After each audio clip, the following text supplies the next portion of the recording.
Iraq, you know, had a democratic revolution in 1968. They had a democratic coalition government that existed. This stuff about we're going to Iraq to teach the poor little Iraqis how to do democracy, because they don't know how to do it, the poor little thing. Which here's a civilization, 5,000-year-old civilization that invented most of the things we're using now, including the alphabet and writing and all that. And you're going to go in, and we're going to. What they leave out, and this story is a remarkable example of White House and officialdom and media amnesia, convenient amnesia, things that just drop down the memory hole. They never talk about what happened before they turned on Saddam Hussein. They never tell you that Saddam Hussein was CIA, that his first gig was to assassinate the prime minister of this democratic government, and he shot him. He failed to kill him, and he got hustled out of the country by the CIA. Eventually, he and death squads and everything else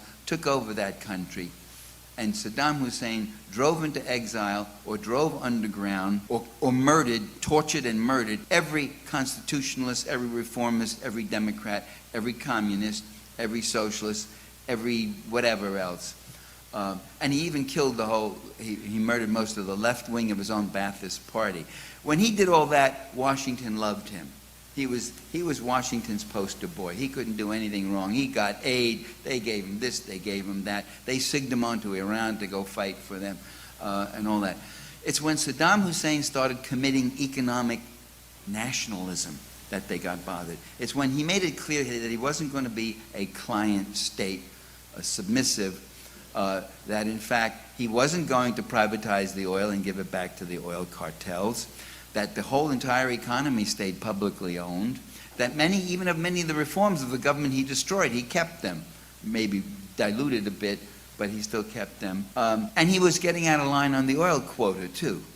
Not that he was refusing to send us oil, because that's how you frighten Americans into supporting these wars. You won't have any fuel for your homes or your cars. It was quite the opposite. He wanted a larger part of the oil quota market. He wanted to sell more.